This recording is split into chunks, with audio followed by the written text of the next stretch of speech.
Callister Garden to me is peaceful, quiet.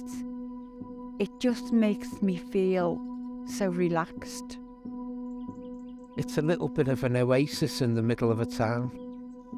It's like a secret garden. If you don't know it's here, you could walk past it. The Callister Trust was founded in 1925 by a local businessman called Edward Fletcher Callister. In 1922, his wife and his daughter died on the same day, and Mr. Callister decided to set up a trust whose main focus was for the welfare of girls and women in Birkenhead. And the then trustees bought this half-acre plot and they set it up as a place where girls and young women could come and have a safe place to play outdoors. When we took it over in 2018, the garden had been boarded up for nearly 15 years, and we just had to cut our way through the greenery from the front. And the fantastic thing about it was so many people wanted to help. I didn't realise that the people who came to rescue the garden from the state it was in would actually become almost like a community of themselves. Callister Garden is more than just the garden. People like working together to a common cause, and I think the community spirit of that is very important. It's the fact that somebody can come along, they can have a little dig, plant some stuff, watch it grow, nurture it. It doesn't cost a lot of money, and it's very, very rewarding.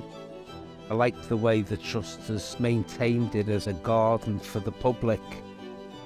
Callister Garden is an incredible resource for so many people. For me, I love coming in here. It always inspires me. It inspires me in my work. It inspires me to enjoy nature. I came to the Callister Garden first time, October 2021. I've sadly lost my husband very, very suddenly, and I needed a sense of belonging and purpose that had gone from me. So I ventured down here, and frankly, it's the best thing I've ever done. The minute you walk through that gate, you come in and you feel a sense of calm and peace. In 2025, the charity will be 100 years old, but for us, the main focus is to look ahead and see what we can provide that will make the garden an even more special place for people to come. Some of the groups we work with and some of the things we do are really difficult to do if the weather is extremely inclement. For example, we work a lot with the local refugees and asylum seekers.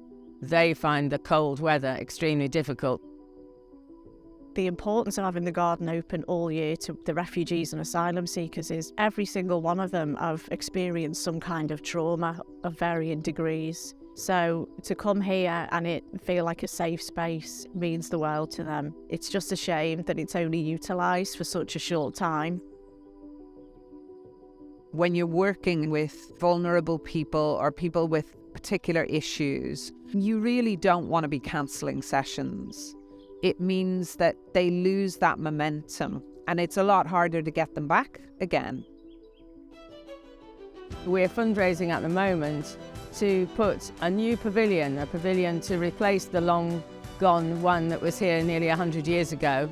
It's a very modern design, but it's still in keeping with the garden, very eco-friendly, sustainable materials with a green roof, underwater rain collecting so that all the water except the drinking water will be recycled. So we're hoping it will bring a lot more people here and offer a lot more people a resource in a very safe space.